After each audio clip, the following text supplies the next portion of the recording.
Morning, everybody. Kat here. Welcome to the channel. It's Tuesday morning.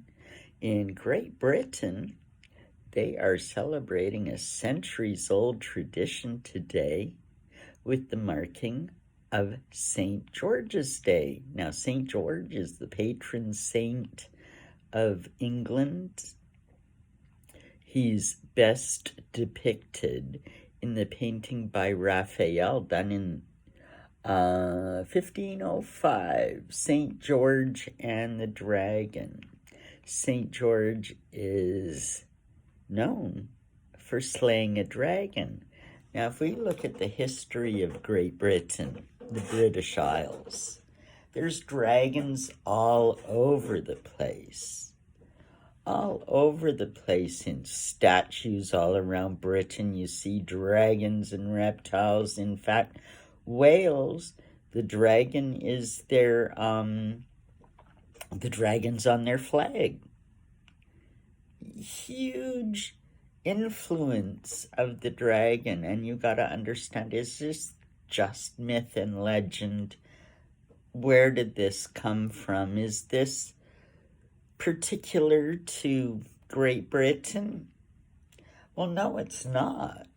Indeed, if you go and just the slightest bit of research will prove out that every culture going back thousands and thousands and centuries and years ago, every culture has dragon myth and legends, reptile myth and legends, every single one of them. This is something that we hold in common with pretty much everybody else on Earth, which is pretty shocking and interesting. And how did this happen? China, we know. The dragon, you betcha. It's their huge symbol and their celebration. Dragon boat races, the dragon dancing.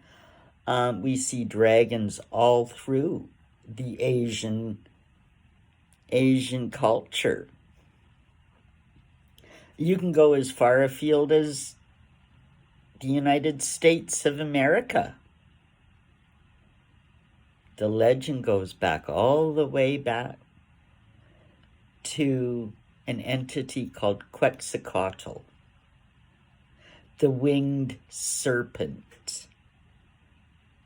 Why is it that every culture, every country, everyone on Earth can trace a myth back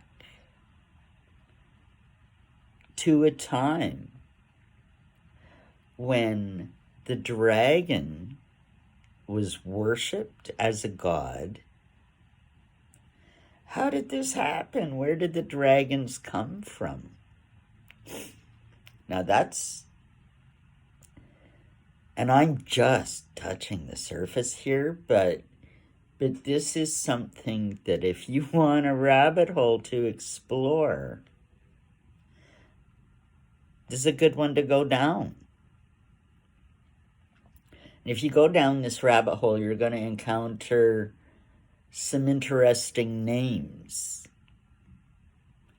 You're going to, no doubt, run into David Icke. Now, I don't necessarily believe everything David Icke's ever said, but wow, a lot of the stuff he was talking about 30 years ago is proven out today. It's quite interesting.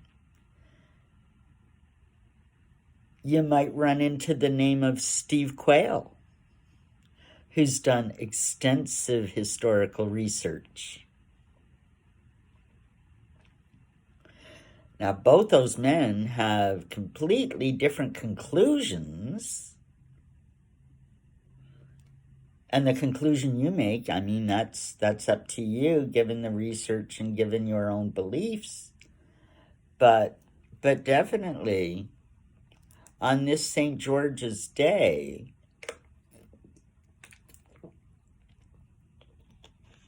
if you're looking to uncover one of the world's long hidden truths and trying to find meaning in these myths, why do we all share the same myth? It's worth looking at, and I've given you a couple of jumping off spots.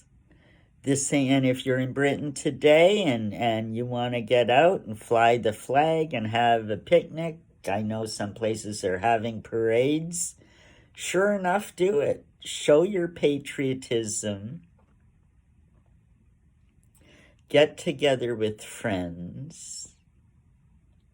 But it's very important when we participate in things that we understand what we're actually participating in.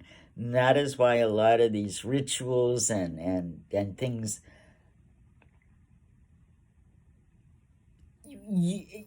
you are affected by them even though you don't understand what they are.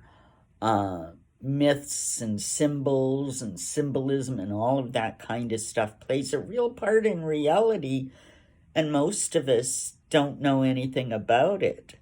And if you're trying to find truth, if you're trying to understand the world around why what's going on is going on, I mean, there's so many threads to this. So many threads to this that,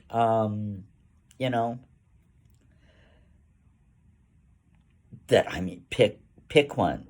You'll go down a rabbit hole, and I mean, you don't have to believe everything you hear. You don't have to believe everything you read. It's up to you to make your own decisions and conclusions about things. But you can't do it unless you have the information. So, yeah, just a little tidbit on St. George's Day. Maybe explore the myth and shared legend that every culture has about the dragon. Incidentally, just St. George's Day is also little Louis's birthday, Prince Louis's birthday. Traditionally, we've always got a picture published on his birthday, presumably taken by Kate.